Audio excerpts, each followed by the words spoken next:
Shalom, enlightened ones.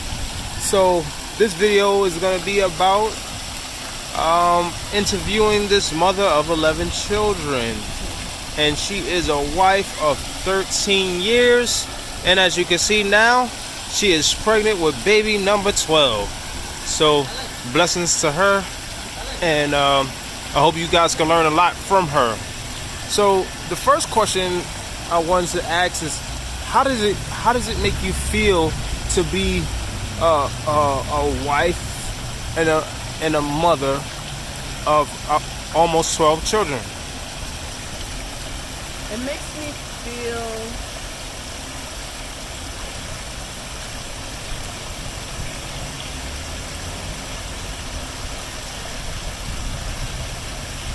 charged,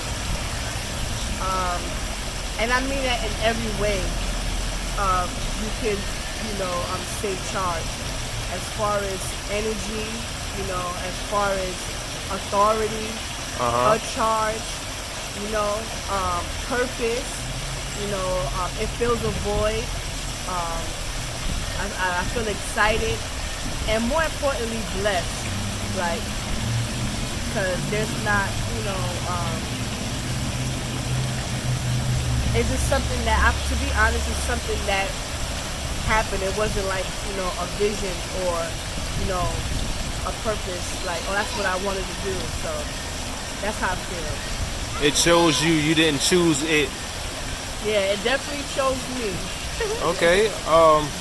So how many boys and how many girls do you have? Well, there's 7 boys and soon to be 5 girls. What do you think is who do you think is easier to deal with? Is it girls or boys? Well, I would say for me, it's easier for me to deal with my boys than it is for my girls, and that's me in my household. Okay.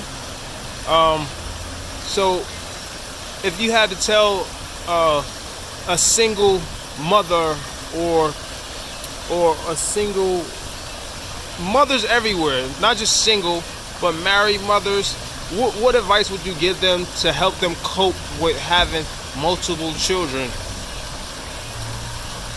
Things always or never seem the way you think it will be. I feel like a lot of times we like to prepare, we prepare a lot. So what happens in our minds, we prepare as well before the thing happens. And I feel like that creates worry, and it also blocks the skills that you actually really have that you don't know is hidden. When I remember when I had my second son, one of my fears, and it's so funny, is that I was scared to walk the streets with one holding the stroller and one in the stroller. I thought that my oldest son would let go if I crossed the street and get hit by a car, and that was a thought of mine. So things like that, don't predict, what you think is going to be or how it's going to be. You learn as you go. And that's with everything, and even down the line, because everything will be new. And even with multiple children, each experience is going to be new because they handle it and they are all different. Sounds awesome. You sound very experienced and wise. I know I disturbed you when you was getting your lunch on. What did you just eat for lunch? I had Chipotle. Chipotle, is that one of your favorites? Yeah, one of them. Okay. What would you say is your favorite food to eat? Being a pregnant mom, and also I'm gonna ask a 2-part question. What is your favorite food to eat now that you're pregnant? And is there any food that's like a craving of yours? Throughout all your 12 children, did any one of those cravings pop up more than once? I would say, well, all right, to answer your first question, my favorite food to eat pregnant right now, I would say it would be like fried chicken with ketchup and hot sauce. Like, I'm always wanting that. And I would say that popped up the most because when I'm not pregnant, I don't eat hot sauce a lot. Like I don't pick hot sauce. So So so it's really more spicier foods. right, yeah, yeah, I would say Okay. that. That's good. So now that we know what's your favorite food, what you like to eat, and how you feel about being a mom, uh, what's some advice you can give us for people that are looking to be married or are skeptical about getting married or having children? What advice can you give people in that way? Well, for people that are thinking to get married or are skeptical in getting married, um, as I mentioned with predicting, things are never like what you think they're going to be before doing it. So I would say don't allow the unsurety or not being able to cope or understand what's going to happen hinder you from your blessing because, marriage is a beautiful thing. So I would say definitely before even getting married or considering marriage, know who you are. I think that's the most important because then you know what you're bringing to the table and then you would know what can add to you. So you can have a great dialogue before getting married. And I think that will really make you sure in getting married. And then with having children, know that that is definitely a calling. Like, you're not having children because they're cute.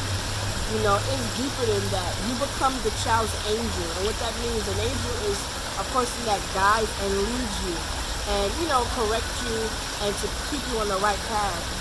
So I would say when you become a parent or plan on being parents, take it that serious.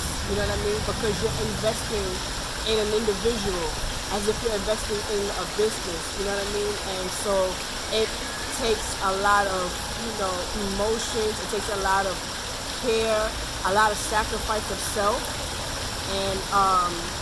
and also being in tune with the child because the child may be the opposite of what you think it may want to be. You know what I mean? As far as becoming or their interests. So you really have to be in tune with the child. So it's really important. So just know that it's going to take time out for both things. It's going to take time to put in a marriage and either preparing to get married because you need to invest in yourself and then also with the children. Okay, we're gonna close with this question: How do you provide for all the children? Because I know a lot of times it's a big question, in people's head. I hear a lot, oh, I don't want to have children until I'm financially stable and financially secure. Do you like agree with that? How do you provide for your children? Well, first, I want to say I understand how and why people feel that way. I feel like, we feel this way because our understanding of provision or providing or supporting a child or raising a child, it takes much. But with having a lot of children, I've learned that it really doesn't take much to raise a child financially. I think what takes much is the investing emotionally and speaking and taking time. That's, to me, I feel like that's way more what you put in than financial. And then we fail to realize that we are in charge of the environment or what the child learns and how it learns and knowing what's important and what's not. So all of the children nowadays that are into more materialistic things, I would say they get it from their parents or they allow their peers to be more louder than what their parents may say.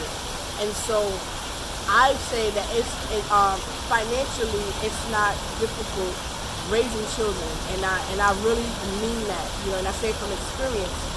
And how do I provide financially? Honestly, like right now I'm not working, my husband is working, and that says a lot, because he's the sole provider financially of my big, family. and we're able to work it out, and they're able to have what they need and then some.